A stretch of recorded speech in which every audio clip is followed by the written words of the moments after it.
টানা বৃষ্টি, বন্যা ও বৈরী আবহাওয়ার প্রভাবে যেন আগুন লেগেছে রাজধানীর সবজির বাজারে।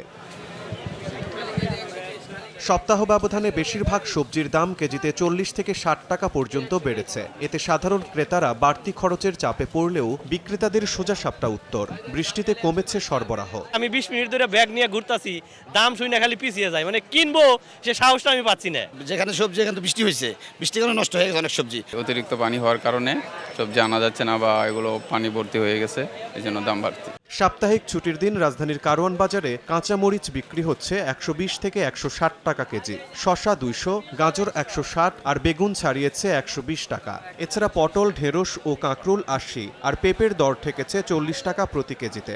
বৃষ্টি আর বন্যা আর কাঁচামরিচ তো উৎপাদন হয় নিচু এলাকায়, কারণ পানি আর বন্যা যদি হয় তো গাছ মাছ সব তো মরে যাবে না, সেই কারণে দামটা একটু বেশি। কারণ বাজার দাঁড়ায় আছি, কাস্টমারের চেহারা দিয়ে দাম কইতে ভয় করে।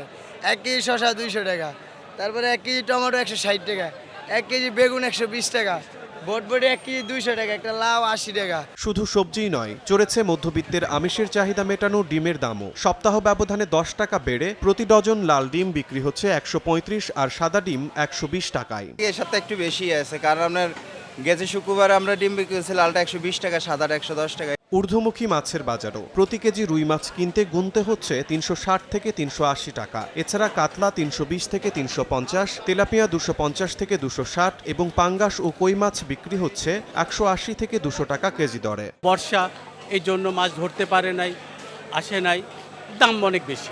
ব্যবসায়ীদের দাবি, আবহাওয়া স্বাভাবিক হলে সরবরাহ পরিস্থিতিও আগের তুলনায় চাঙ্গা হবে। এতে বাজারে কিছুটা স্বস্তি ফিরবে বলেও আশায় ক্রেতারা। শিমুল হোসেন, সময় সংবাদ, ঢাকা।